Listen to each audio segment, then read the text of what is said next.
Greetings, mighty Africans. This is the Political Education Director for the African Black Coalition, Makona Tendaji, and today we are going to be talking about food justice, capitalism, and material conditions. The title of our lecture is They Got Money for Wars But Can't Feed the Poor. As many of us know, this comes from a famous lyric by our great and mighty warrior Tupac Shakur in his song, Keep Your Head Up. This is a very powerful statement that our brother is spitting, is rhyming to us, and it paints a very vivid picture. And his analysis is just so thorough that it really does deserve its own title and lecture. So let's go ahead and get to it. So there are a few critical questions that we would like to assert to you all who are listening. And these questions are meant to guide our understandings as we explore this topic of food justice and these different areas of life, capitalism, material conditions, so on and so forth. The first critical question is, in what ways are African people subjected to poor living conditions as it relates to food and nutrition? The second question is, what are some of the dehumanizing consequences of capitalism? And the third question, what does food justice look like in African communities?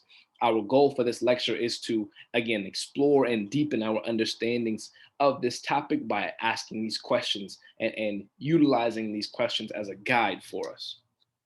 So first, we must define food justice. And food justice is defined as a holistic and structural view of the food system that sees healthy food as a human right and addresses structural barriers to that right.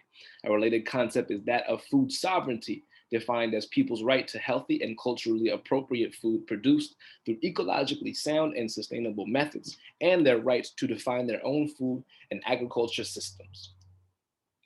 Food justice seeks to ensure that the benefits and risks of where, what, and how food is grown, produced, transported, distributed, accessed, and eaten are shared fairly. Food justice represents a transformation of the current food system, including but not limited to eliminating disparities and inequities.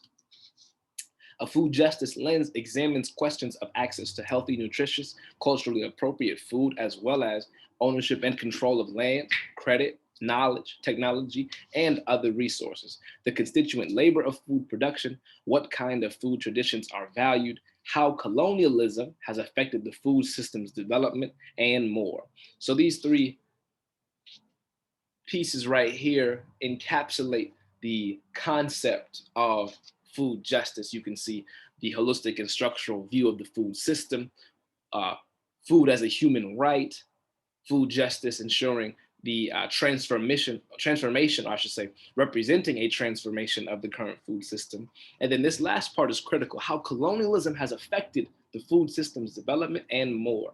A critical point for us to note is that systems and institutions are not created out through a vacuum. They are not simply erected in the time that they exist. They are a result of a history.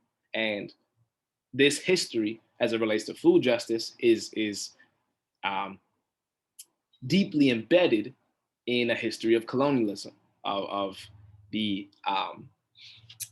anti-Black white supremacy uh, uh, rule, if you will. And so it's important that when we discuss definitions of concepts and things like that, we are sure to include, or I shouldn't even say include, we are sure to build our understandings and definitions upon the history in which they exist. And now let's look at some statistics as it relates to food justice and things like that. So hunger, which is defined as not having enough to eat sometimes or often during the previous week, has been reported between 19% and 29% of Black households is in the US, with children over the course of the pandemic, the COVID-19 pandemic. This compares with 7% to 14% of white American families. In 2019, the unemployment rate for Black Americans was double that for white Americans. And to be clear, these statistics are directly quoted from an article, so they utilize the term Black Americans. Of course, we do not recognize ourselves as being Black Americans, but for the sake of properly quoting the material, that's what the term is. Black workers on an hourly rate were 26% more likely than white workers to be on or below the $7.25 federal minimum wage.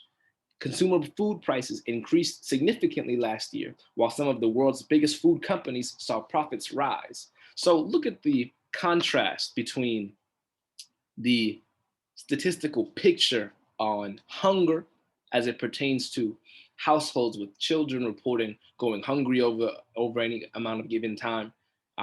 In 2019, unemployment rate, and then the below the minimum wage rate for workers, and then see how that's juxtaposed with the actual um, prosperity of food companies. So over the course of the last year, you have a an odd, or I shouldn't say odd, a major discrepancy, a disparity. You have masses of families and households reporting going hungry, while at the same time, some of the world's biggest food companies actually see their profits increasing. We're going to explore this contradiction more. And if we look at this data chart right here, this represents the percentage of households with children that reported hunger by race. As you can see, Black families, Black households with children is this red line. And this is over the course of the COVID pandemic from May 2020 to March of 2021. We can see it reached its peak at 29%. And no other group on the basis of race and ethnicity came close to this peak of 29%. And so as we explore this data in these charts, they paint pictures that many of us already know in terms of almost a second nature or a common knowledge form of understanding. But it is important to supply our, or I should say, to supplement our understandings, these common knowledge understandings with the actual statistics, so that we have the evidence to really advocate and organize around what it is our people need. And then if we look at food insecurity in families with children by race, you can see again, Black families with children by race report the highest levels of food insecurity over the course of the COVID pandemic. And to be clear, these disparities, again, as we discussed earlier with the concept of food justice and institutions and systems, that they don't occur in a vacuum. Neither do discrepancies or disparities within a society. And so food insecurity, hunger being reported, these things did not just spring up out of nowhere once the COVID pandemic hit. These things have been in place, embedded within the very structure, within the very fabric of society, and they have simply been exacerbated or made worse by the pandemic. And so now we're going to take a look at some current organizations that are doing what they can do to reverse the consequences of capitalism, and to also provide a basis around which African people can organize and advocate for themselves and for their human rights. So there's Soul Fire Farm in upstate New York. They offer a Black and Latinx farmers immersion, which does the job of providing that food access and really accomplishing food justice, obtaining food justice. Since 2012, the program claims more than 350 graduates, 83% of whom are farming or otherwise involved in producing food following the program. So Fire Farm is part of the Freedom Food Alliance, a collective of farmers, political prisoners, and organizers who use food justice to address racism in the criminal justice system. In Detroit, a city with a large undeveloped land base and rapid gentrification, Detroit Black Community Food Security Network has been building power for more than a decade to ensure that wealth and other benefits from redevelopment will accrue to the city's historically Black population rather than exclusively to white newcomers.